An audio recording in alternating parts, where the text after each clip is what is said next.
Hi, this is Justin Hibbard, and you're listening to Why Catholic, my podcast about the what and why of Catholicism. While normally these episodes are about 17 minutes long on various topics of Catholicism, every month or so, I like to do a longer interview with someone who is living out their Catholic faith in a unique way. A few months ago, my parish had a guest priest from Peru, and I had the opportunity to serve Mass with him, and I was so fascinated by his story and experience with the Peruvian people that I asked if he would be willing to sit down with me after Mass for an interview, and he graciously agreed. Now, before we get to the interview, let me just give you a brief introduction to Father Joseph Uhen, or Father Joe as he likes to be called. Father Joe was ordained to the priesthood in 1995 and has been serving the parish of Santísimo Sacramento, Blessed Sacrament, in Piura, Peru, which is a parish of about 50,000 people. In this interview, you'll hear about his calling to serve the poor, his work in Peru, and a special invitation on how you can help serve the people in Piura. Here's my interview with Father Joe Uhen. Father Joe, thank you so much for joining me for Why Catholic. I really appreciate you taking the time to chat with me today. Yes, Justin, I'm grateful to be here and happy to do this. Awesome. Well, as we begin, I'd just love to hear a little bit about your parish in Peru and the work that you've been doing there over the last 30 years. Yes, well, Santísimo Sacramento, Most Blessed Sacrament Parish, is a wonderful parish of maybe 50,000 people. We have 30 chapels because every neighborhood wants to have their own chapel. And some may be poor and rustic and bamboo and plywood and grass walls with dirt floors. But over the years, others have become beautiful churches with bell towers, brick and tile churches that are beautiful. And the people are a people of faith. 90% of the people are Catholic. And so really, it's beautiful to see an impoverished people, and not all of the parish is impoverished, but I would say at least half of it is. And they are struggling. They're doing the best they can, and their faith sustains them. It's very edifying to see people who have to live by faith. In other words, their basic needs are not assured. And so by trusting in the Lord and doing whatever they can to earn a living, really, they live graceful lives. They fill the churches and the chapels every weekend and often during the week. Many prayer groups, many fraternities, many services that are offered throughout the parish, and it really is wonderful to see. And so when we have visitors come down from the United States to engage in this work, it enriches the Catholic nature of our faith, that together we worship and do works of mercy for those who are most in need. And tell me a little bit about where this place is located. My understanding is it's the north part of Peru, correct? It is. It's in the city of Piura, Peru, about 1,000 kilometers north. It's not on the ocean, but it's near, maybe 50 kilometers away from the ocean, the Pacific Ocean. And it's somewhat of a desert area. There are no forests around. And many of the neighborhoods were simply sandy desert. They've been invaded by the people. They're kind of an organized invasion. And they staked their 6 by 20 meter plot of land, and so 6 by 20 meters, and there they are, and begin to build their homes with bamboo and woven grass mats and tin roofs, and will begin cooking with a couple bricks and place the pot on top and a little kindling wood underneath, and will make their soup and whatever else they can get to sustain their family. And so it's a city of faith. The missionaries came down from the north, so Piura has been evangelized longer than Lima. Of course, Lima is host to 5 saints living at the same time: Rose of Lima and Martin de Porres and Francisco Solano, the Bishop Toribio de Mogrovejo, and Juan Macias. So Dominicans, 3 of them, Franciscan 1, and the Bishop the other.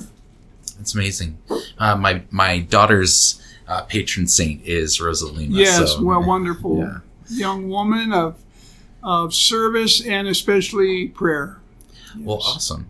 What drew you to this location, this desert in northern Peru, out of all places? Well, I was interested in becoming a priest. I had gone as a volunteer to work with Mother Teresa's group. I wanted to go to India, but she said first go to the South Bronx. And I was in Oklahoma at the time. We're living in a parish, and I just graduated from Notre Dame, and I did that for several years, helping the pastor there in a parish in Ponca City, Oklahoma. But I was clearly called. And Mother Teresa had won the Nobel Peace Prize my senior year, and Oscar Romero, the Archbishop and now saint of San Salvador, was killed by being a voice for the poor.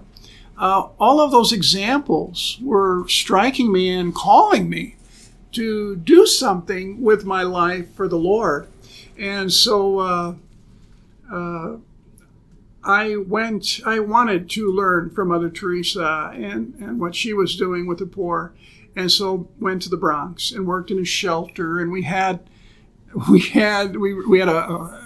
soup kitchen, kind of lunch kitchen, and a shelter at night.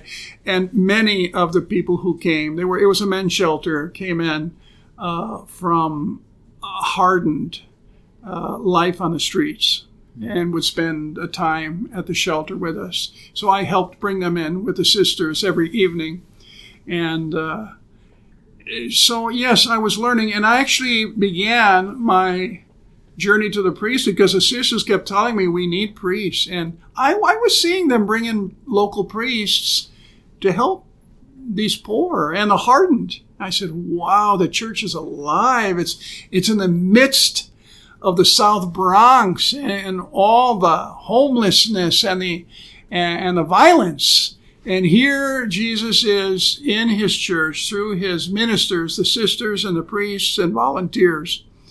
And so they said, you could be a priest. And of course that was always in the back of my mind because I never got myself in a situation where that would not be possible. In other words, I was always a single practicing Catholic throughout my life. And so, yes, I listened to the sisters and then began to gravitate. And there was a group starting up, the priests of the Missionaries of Charity, right there in the South Bronx. So I went over to them, and it was heartbreaking for me because I loved being with the sisters and being there with them and learning from them. But I had to do that. And so left that wonderful, nurturing environment to learn. And it was challenging. You get 2 pair of pants, 2 shirts, a bucket to wash yourself with. It was Catholic boot camp and lots of prayer adoration. So it really was what I needed. It was clearly being pulled out of the secular world into a disciplined religious life. And as an aspirant, as a postulant. But when it came time to take vows, and we'd moved from the South Bronx to Tijuana, Mexico, over the 4 years that I was with them. And I could see that, listen, I lived in a parish and really enjoyed that, kind of being a pastor, being among the people first and foremost, as opposed to being in a community first and foremost, though we did go out to help the poor in the Missionaries of Charity. And so I said, I have to make a decision because this is I'm not sure this is something I can do all my life as a community member. And so I took a chance and said, well, maybe I can go to a poor place and learn how to be a pastor in a poor environment, and went down to Cuernavaca, Mexico, not knowing anyone. And as I flew down there, the plane was virtually empty, but there sitting by my side in all these empty seats was a religious sister from Cuernavaca who taught me a few phrases in Spanish and said, you must come down to Cuernavaca and visit us.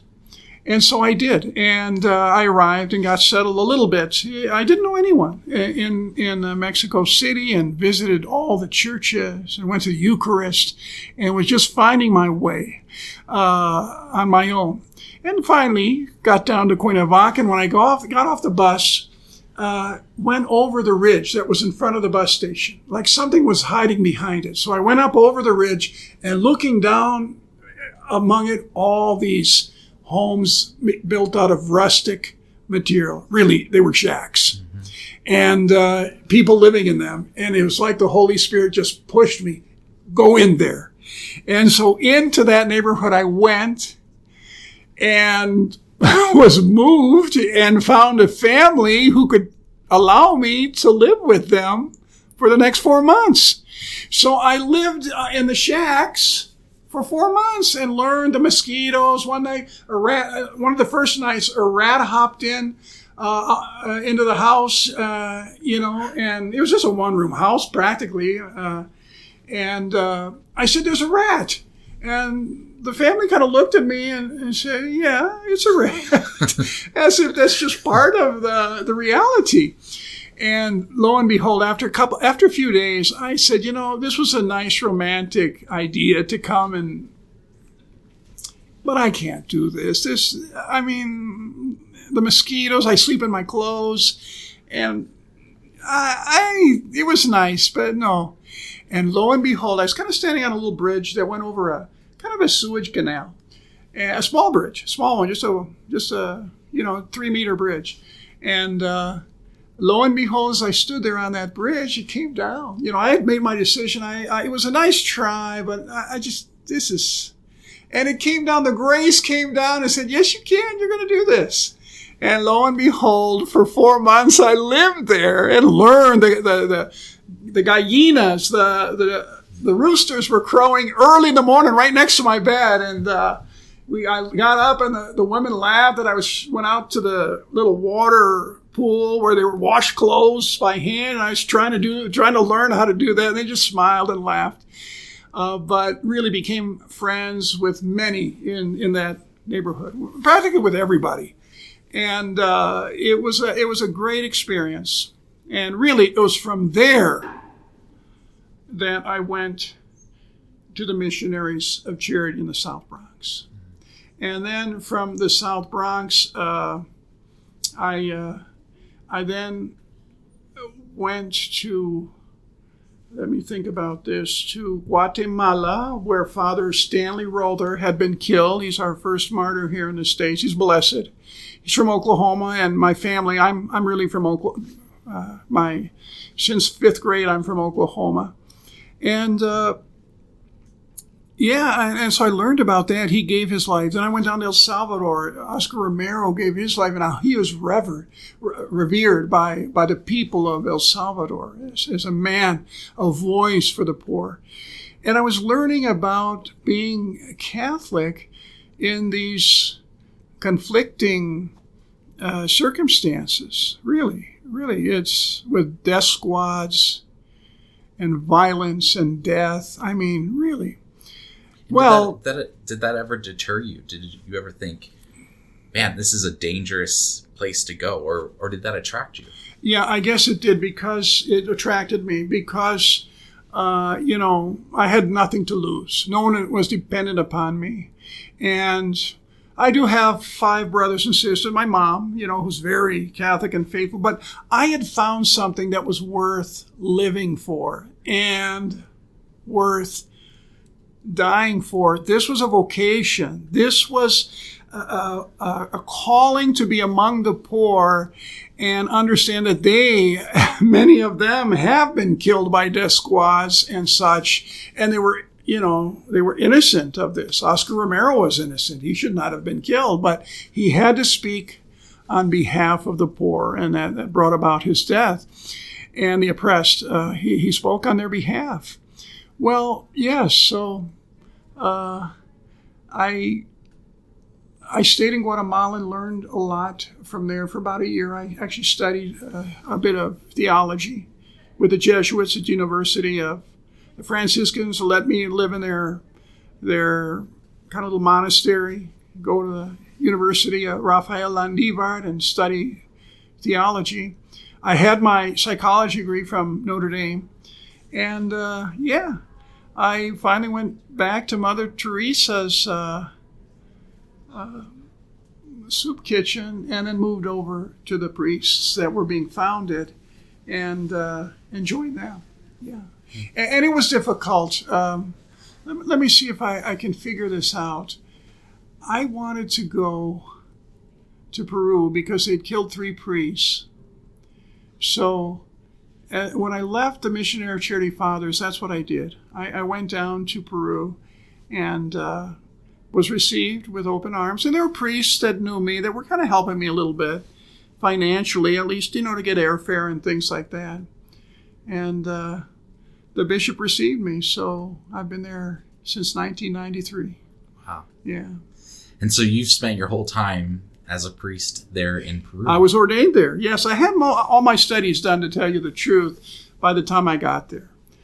So I just needed to spend a year or so. I lived a little bit in the seminary, a little bit in the parish, and it's been a great journey. The bishop, and I became good friends with the bishop. He has since passed away. Now I'm good friends with the actual bishop, Jose Antonio Eguren, and really, and the priests too. All the priests there are Peruvian, and what a joy to work with them, to be a brother among them. How's it been being? You're much taller probably than most of the Peruvians, and being from the United States. How have they embraced you? And really, it has the people appreciate that there is someone there to serve them, but that's just the faith of the Peruvian people. I could be Peruvian, and they would receive me just as well as if I were American. So in a way, that didn't matter to the people. And as far as the priests go, the truth is I've become friends with many of them, and with the others I get along very well. So there wasn't too much difficulty there assimilating into the fraternity of priests. It actually has been very smooth. And of course the people, we also have a priest or two who just needs a little help. They can still celebrate Mass, but let's say that things are not easy for them. Just some irregularities. And nothing really, certainly nothing criminal or sexual or anything like that. Just sometimes clarity and their ability to relate to people. What impresses me is how the faithful are grateful, because these are priests. These are priests who come to celebrate Mass for us. And their generosity and charity of the faithful are with their priests, who may have certain limitations, is just edifying. So the poor, they understand that we're all poor in some way, so we can handle any limitations, that may come in the preaching or, the normal way of doing things. It is quite amazing to see how the faithful there, especially in the poor neighborhoods, are generous and kind to priests. And so they certainly are that way with me, and I'm not perfect, so they're able to deal with my limitations and shortcomings as well. It really is a graceful place, and I thank the Lord I've had 30 years there and hope to have another however many. Pope Francis is 87 years old, so maybe I'll get another 30. I don't know. Yeah. What are some of the challenges that your parish, your community there faces? Well,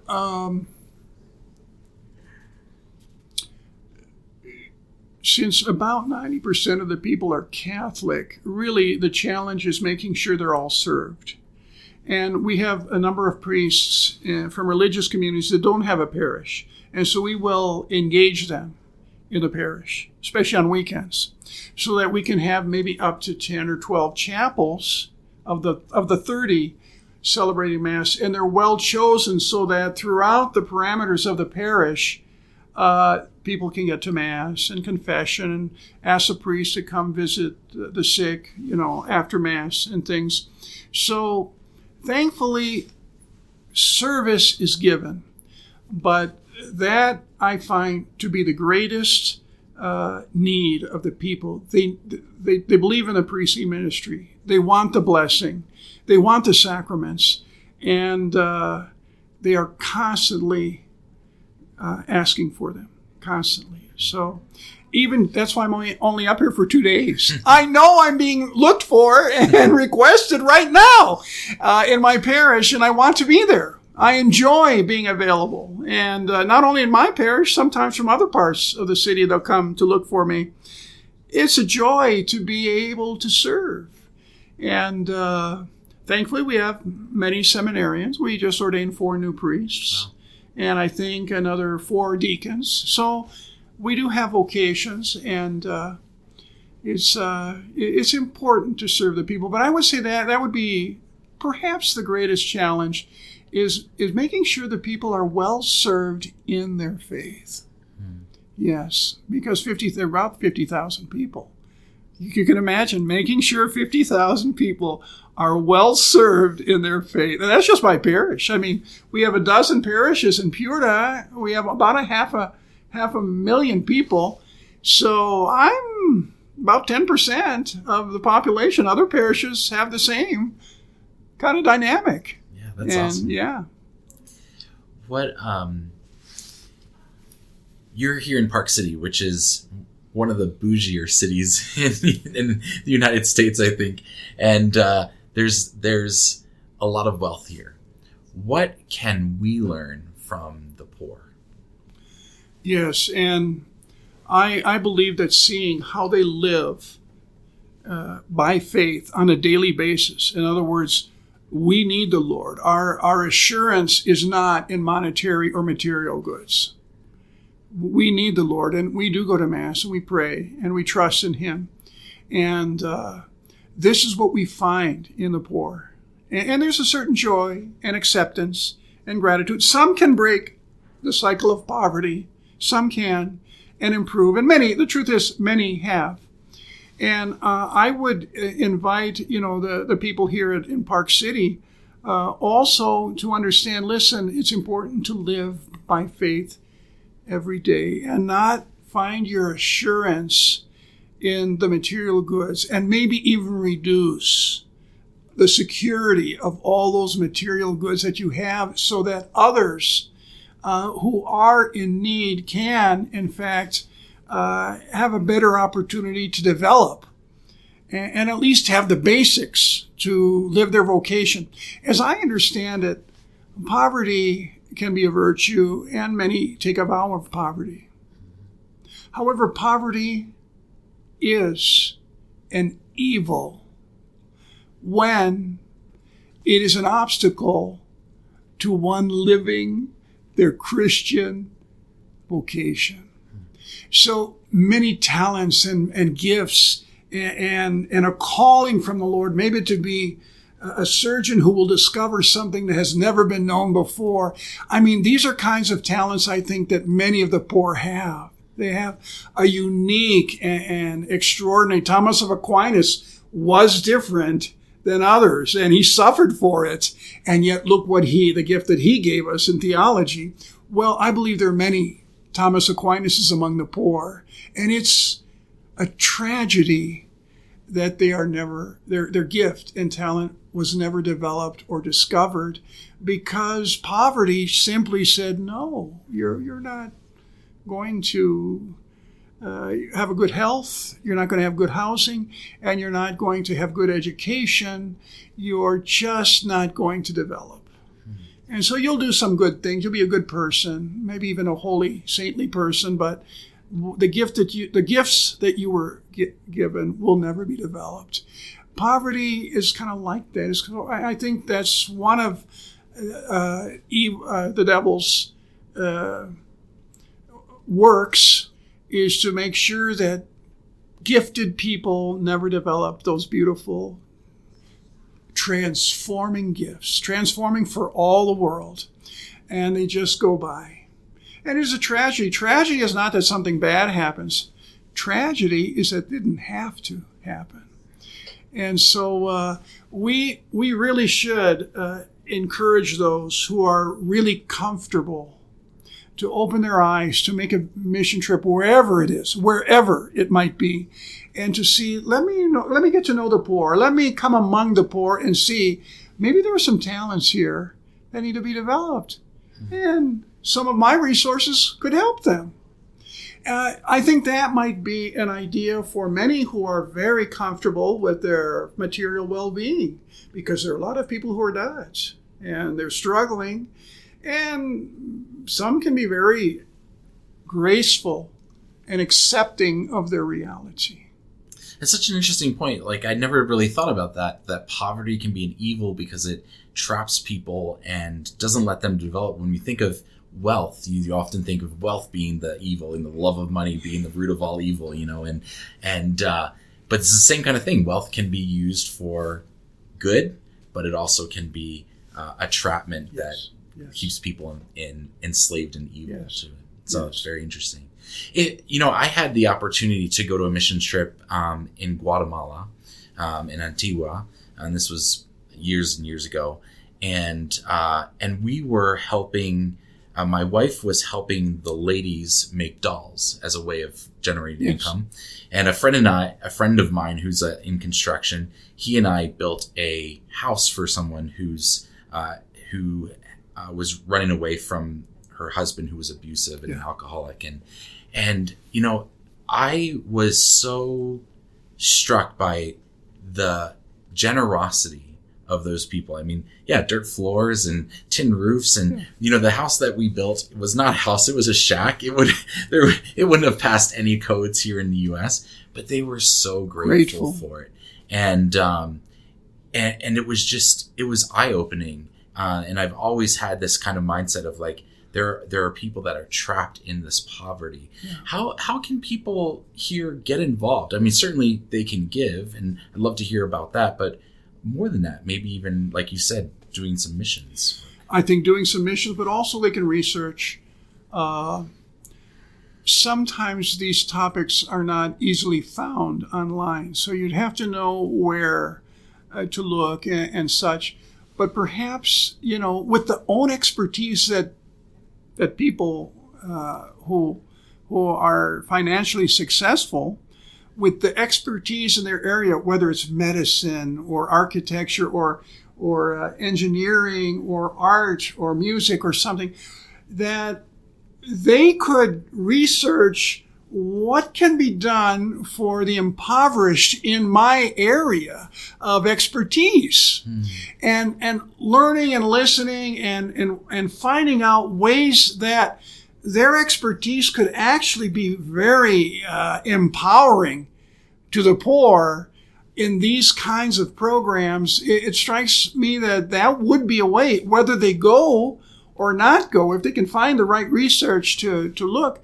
And then they could add their counsel, their advice, to say, listen, I'd like to help with this. And then, of course, they'd have to find trustworthy people, which I think can be found, trustworthy people in those environments to help that project give life to those who are impoverished and help them develop their gifts and talents in that particular expertise that they may have. Well, as someone who is who's involved with the poor and helping overcome poverty, where can people get in touch with you if that's something that they feel called towards? Yes, they can, and we do have a website that is simply santissimo.org. Okay. Santissimo.org with one S. That is not after the TI, the Italian goes double S, but the Spanish goes one S. So it's the Spanish Santísimo. And that's, of course, the name of our parish, Santísimo Sacramento. But Santissimo.org, they can see lots of photos and a lot of the projects we're doing and find a way to communicate with us. Okay, awesome. And I'll put a link in the show notes so that they can find that.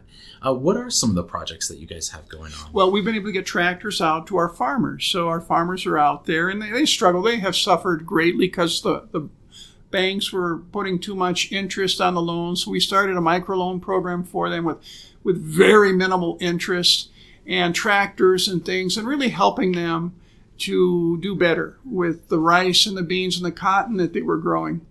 So that's one project, is agriculture. And then we also have a trade school where you can become an auto mechanic, you can become a nurse, you can become a computer specialist, a cosmetologist, a baker, and even a tailor of uniforms or clothing. And so this is a 2, and now it's being transformed into an institute, a 3-year program for the people. So scholarships or someone who has expertise could come down and offer, their talents to this group. We do have in a poor neighborhood the Mother of Good Counsel School, which goes from 3-year-olds all the way to high school. And we have 1,000 students in that school, and a beautiful Catholic environment where these students are learning, getting a good education, and also learning about their faith. So the faith is very important. And so they could also help, it'd be nice to build another school. This school that we've built cost about $1 million to build, and it's a very nice school in a poor neighborhood. But it's been around for 12 years, and it is amazing. It's transformative.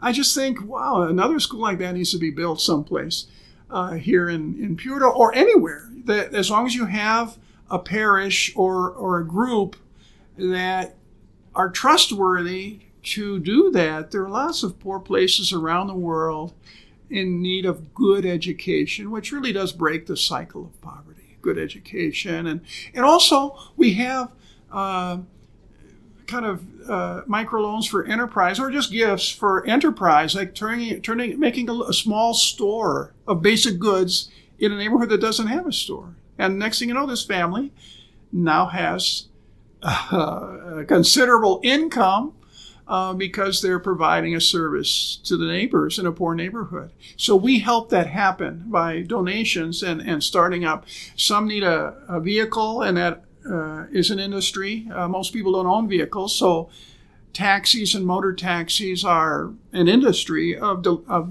transporting people from one place to another. We do have a therapy center. We have a drug rehab center. We have 2 orphanages that we work with very closely.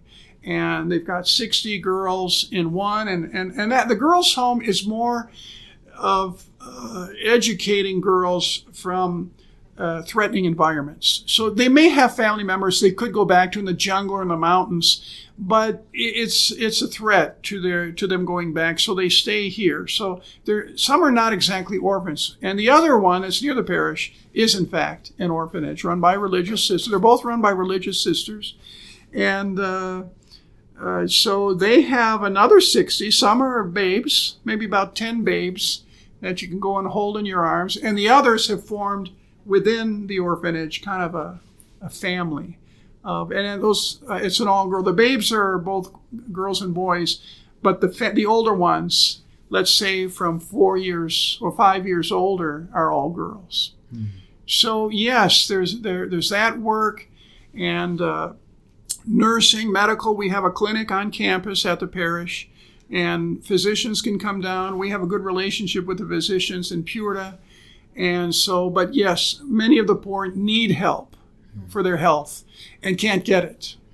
Can't get it. So we intercede and try to help them as best we can.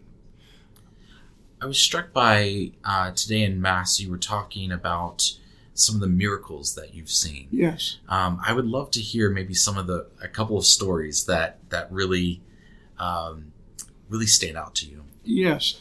And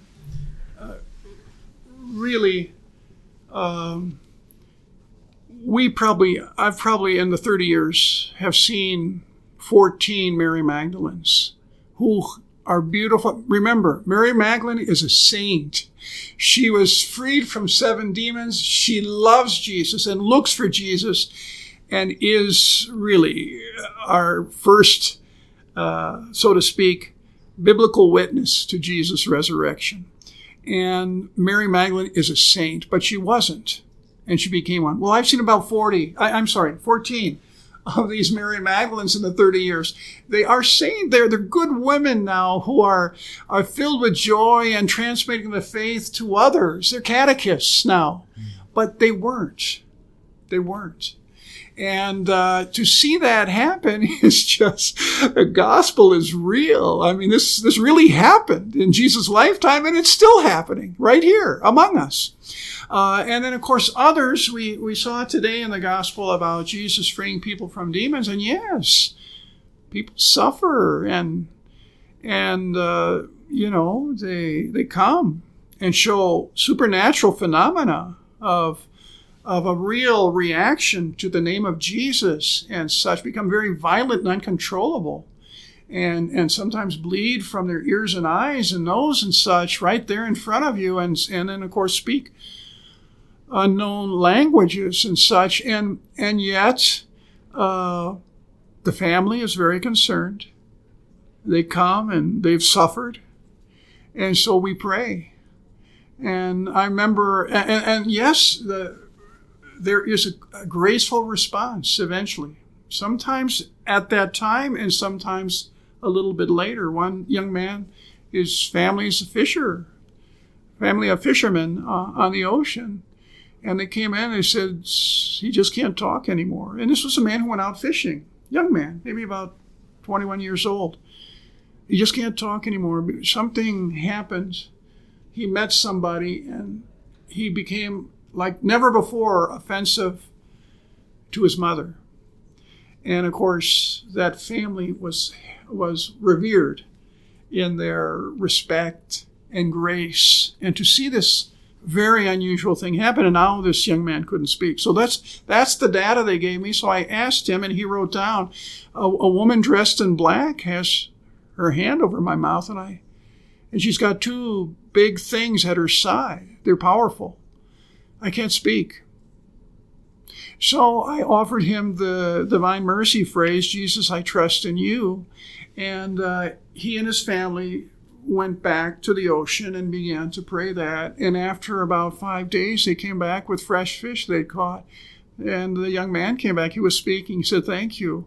That prayer was very effective. And the things that were preventing me from speaking. And now I have come back to respect my mother and not go off in the nighttime and do these things that I shouldn't have been doing. So he came around too. But this, I could say, is almost common. It just continues to happen. I mean, in Piura, people are afflicted, and usually people are freed, and become very graceful. So this is I would consider it to be more common than uncommon, because it happens to many. And yes, there is suffering. I mean, but at the same time, there's great faith. Yeah, it's a little bit like apostolic times sometimes. Sometimes it's like an apostolic environment. Yeah. You're like, oh, I'm in the book of Acts, you know? I have one last question for you. So this podcast is called Why Catholic? So if someone were to ask you, why should I be Catholic? How might you respond to that? Yeah.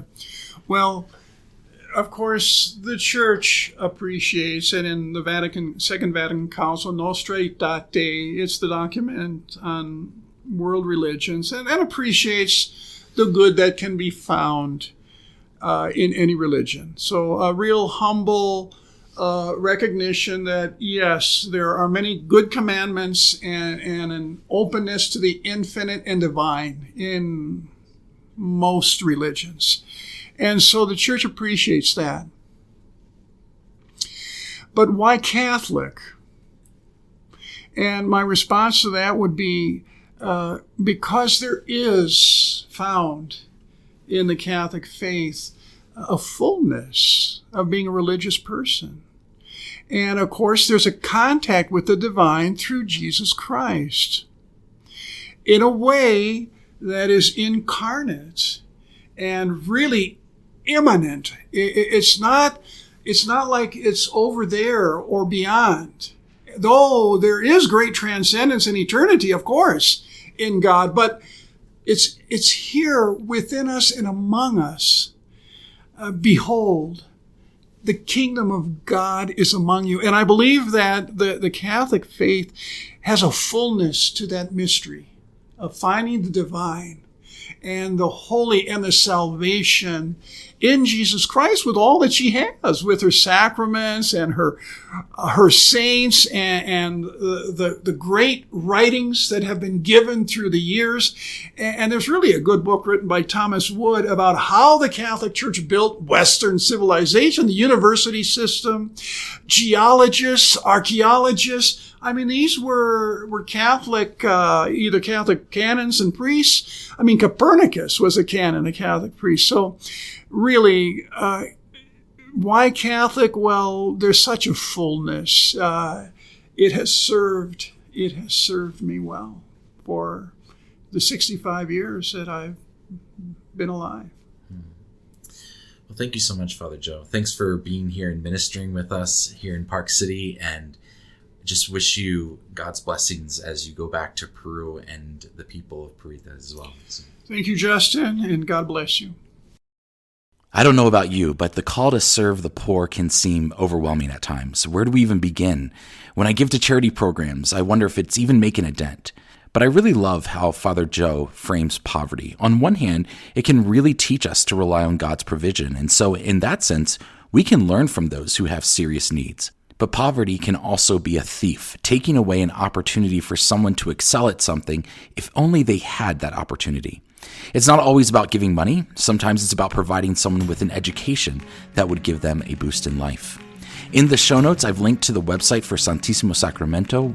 There you'll find information on how you can give financially, but also how you can arrange to go and work on one of the many projects that Father Joe has organized. I want to thank Father Joe for coming to Park City to lead us in Mass, but also spending time with me, and I offer God's blessing on his ministry and the people of Piura, Peru. Thank you for joining me for Why Catholic. Be sure to subscribe to Why Catholic wherever you get your podcasts. And you can also subscribe to my Substack site and get the next episode in your email inbox. As a subscriber, you get a special discount code to the Why Catholic Etsy store. If you've been blessed by this podcast and you're feeling generous, there's also a way to financially support it, and patrons get some extra perks. To become a free subscriber or a patron, just go to whycatholic.substack.com/subscribe. Also join me on Instagram at Why Catholic Podcast, all one word. Thanks again for listening. My name is Justin Hibbard, and this is Why Catholic. God bless you.